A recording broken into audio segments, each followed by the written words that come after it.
Hi there. Thanks for stopping by and checking this out. My name is Greg Stidham. I am coming to you from Kingston, Ontario. I am a pediatric intensivist, and I'm already hearing you asking, what the heck is that?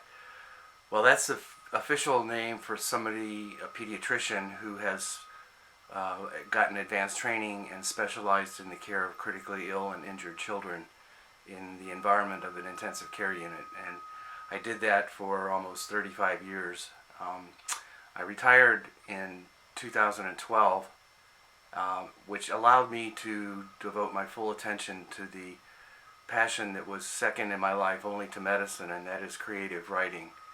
I've had the good fortune of having a decent number of poems published in quality literary magazines, a handful of short stories,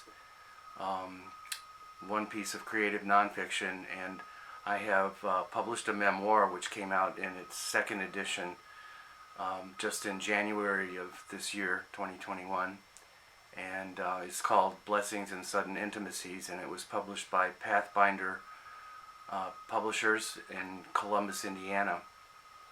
None of that really has anything directly to do with what I'm doing today, which is I'm going to be reading from my first poetry chapbook, and it is going to be released in 2 days on June 4th. That book is called Doctoring in Nicaragua, and the poems that are contained there are all inspired by my experiences in medicine, mostly with my patients and their families. Some really happy moments and some really sad moments, of course. And I also have written a couple of poems that touch on some of my own personal health issues. And I'm going to read to you a few of the selections from that book. The first poem I'm going to read is called Holding a Baby. And I'll just plunge right in. Sometimes things seem so certain, so simple, like the still warm body of the infant girl, born with the fallible heart, held by her young aunt when her parents couldn't. When the aunt asked, "Would you like to hold her?" So simple, so certain, so obvious a choice. Take that body, hold it like a living infant, my own perhaps, and not like the child whose heart I could not coax to continue. That is based on a true story, or inspired by a true story.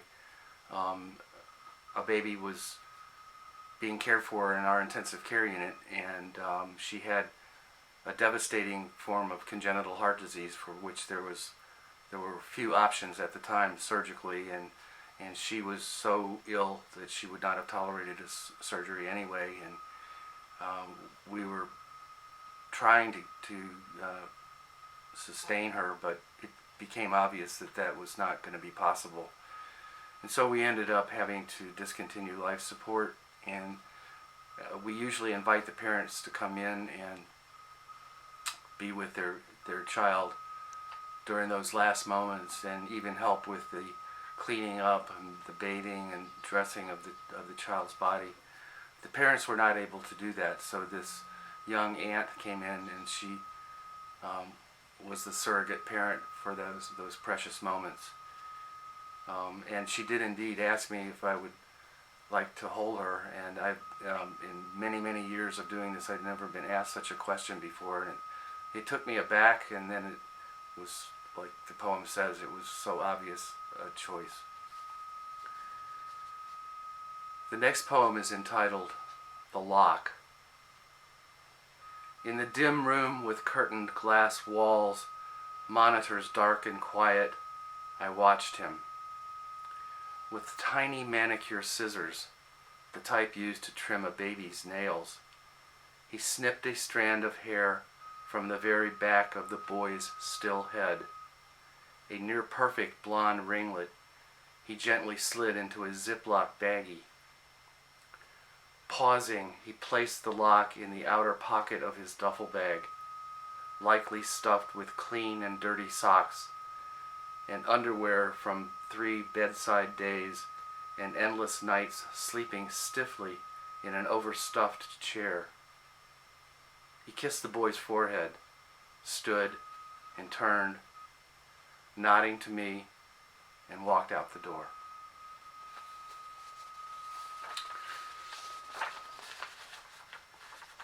Perhaps those were a little bit grim to start off this reading, but not all the poems are grim. And one of the reasons I was drawn to pediatrics was because of the humor and the resilience of children. And even when they're critically ill, they show that humor and that resilience. And this is a short poem that I think illustrates that.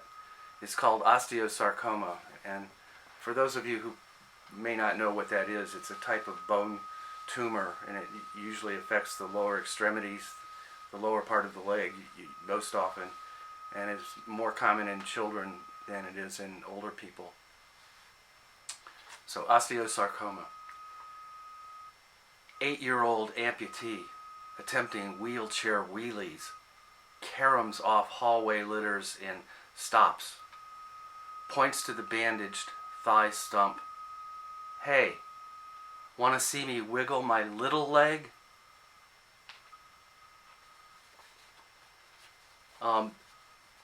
Some of the poems, quite a few of the poems in this collection, have to do with a project that I was involved with over a period of about a dozen years that was in Nicaragua.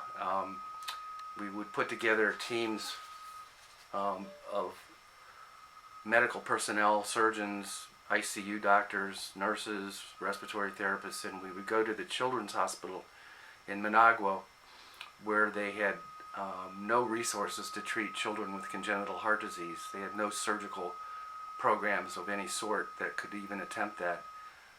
So we would go down there for 2 weeks every year, sometimes 2 weeks twice a year, and we would operate on anywhere from 18 to 20 children. And that was a good purpose, but it wasn't the sole purpose, because we were eager to teach our Nicaraguan colleagues some of the procedures and techniques that would be involved, and try to help them develop their own independent surgery program. That was a very pivotal experience in my life, or those were pivotal experiences.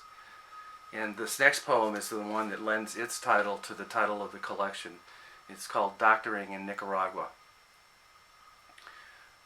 Like an old-time silent movie, my memories of Managua flicker in faded black and white, halting and jerking, just like the tiny taxis darting round the roundabouts, punctuating the city's boulevards.